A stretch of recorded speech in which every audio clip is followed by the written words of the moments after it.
बिस्मिल्लाहिर्रहमानिर्रहीम। अल्हम्दुलिल्लाहि रब्बिल आलमीन वस्सलातु वस्सलाम अला अशरफिल अंबियाइ वल मुरसलीन व अला आलिहि व अस्हाबिहि अजमाइन, अम्मा बाद। क़ाल नबी सल्लल्लाहु अलैहि वसल्लम इदा हलफ्त अला यमीनिन फ़रअयत गैरहा खैरन मिन्हा फ़अतिल्लज़ी हुवा खैर व कफ़िर अन यमीनिक। ये हदीस अल्लाह के रसूल ने, ये हदीस मरवी है बुखारी और मुस्लिम में। ये कसम के ताल्लुक़ से ये हदीस है कि बहुत सारे लोग कसम खा लेते हैं कि मैं ऐसा करूँगा, यानी मैं अल्लाह की कसम खाता हूँ कि ऐसा नहीं करूँगा या ऐसा करूँगा। उसके ताल्लुक़ से अल्लाह के रसूल की क्या हिदायत है हम लोगों के लिए, क्या रहनुमाई है अल्लाह के रसूल की।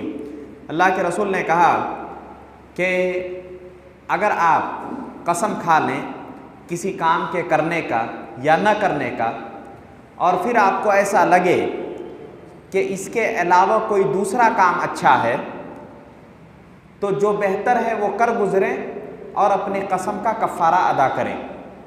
ये अल्लाह के रसूल ने कहा कि आपने कसम खा लिया, मिसाल के तौर पर आपने कसम खाया कि वल्लाह मैं दोपहर का खाना नहीं खाऊंगा, कसम खा लिया, लेकिन फिर आपको भूख लगी और आपने खाना खा लिया। आपको बेहतर लगा कि अगर मैं खाना नहीं खाऊंगा तो बेहोश हो जाऊंगा, तो आपने खाना खा लिया।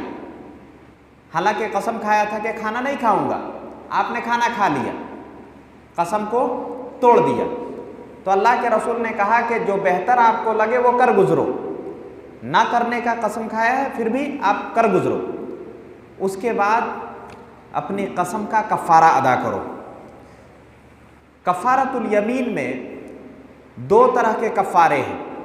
पहला एक तख़यीर है कि आपने कसम खाई कि मैं ऐसा नहीं करूँगा और आपने वैसा कर दिया, तो उसका कफ़ारा अदा करने के लिए कुरान ने कहा फ़कफ़ारतुहु इत्आमु अशरति मसाकीन, के 10 आदमियों को खाना खिलाना। 10 आदमियों को निस्फ़ सा, एक सा कहते हैं 2.5 किलो को, निस्फ़ सा एक आदमी को यानी खाना खिलाना। 10 आदमियों को खाना खिलाना अगर आप कसम तोड़ते हैं तो, कसम खा के जैसा करना है वैसा नहीं करते, फिर उसे 10 आदमियों का खाना खिलाना है। अगर आप वो ना कर सके तो दूसरे नंबर पे आपको उनके 10 आदमियों को कपड़ा देना है, 10 आदमियों को कपड़ा देना। या वो भी नहीं कर सकते तो एक गुलाम को आज़ाद करना है। ये तीनों में से कोई एक कर सकते हैं, तीनों में से कोई एक कर सकते हैं। या तो 10 आदमी को खाना खिलाना, या 10 आदमी को कपड़े देना, या एक गुलाम को आज़ाद करना।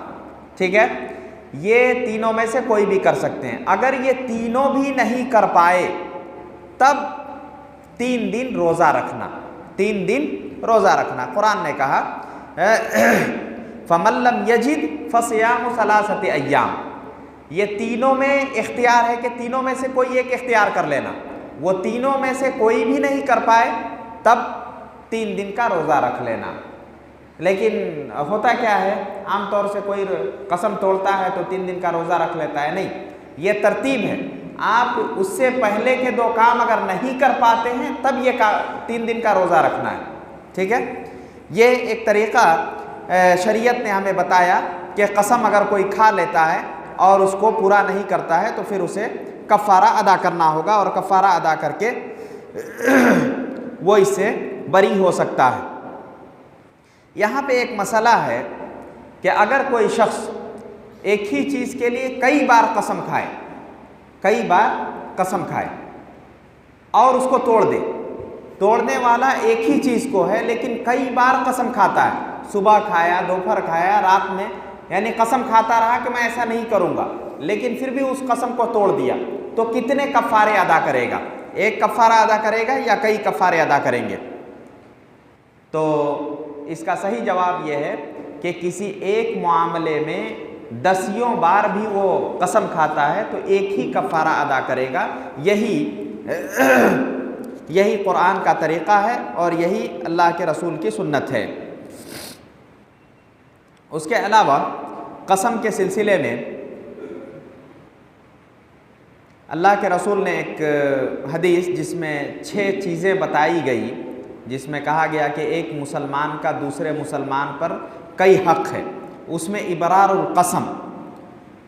तो किसी शख्स की इज़्ज़त के लिए, किसी शख्स की तकरीम के लिए कोई कसम खाता है कि मैं उसकी इज़्ज़त करूँगा या उसकी तकरीम करूँगा, तो और उसका हक़ जो है वो अदा नहीं कर पाता, तो फिर उसे चाहिए कि वो अपने कसम का कफ़ारा अदा करे।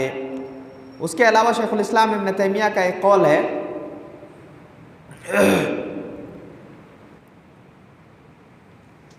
किसी काम के ना करने के लिए कसम खाए। जैसे मिसाल के तौर पे किसी काम का ना करना, उसकी मिसाल,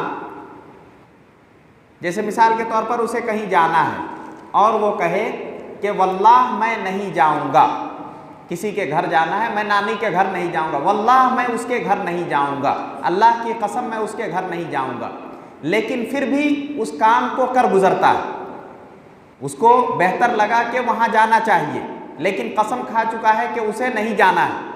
ऐसी सूरत में वो क्या करेगा? ऐसी सूरत में शरीयत का ये नुक्ता नज़र है कि जो बेहतर उसे लगता है वो कर गुजरे और उसके लिए कफ़ारा जो कुरान बताता है उसे अदा करे। ये एक मसला था जो आम तौर से हमारे दरमियान आया करता है, तो इसकी वजाहत ज़रूरी थी। इसके बाद इंशाअल्लाह नज़र की बात हम लोग बयान करेंगे कि नज़र कैसे मानी जाती है और उसका क्या कफ़ारा होता है वगैरह। वसल्लल्लाहु अला नबी। अस्सलामु अलैकुम व रहमतुल्लाह।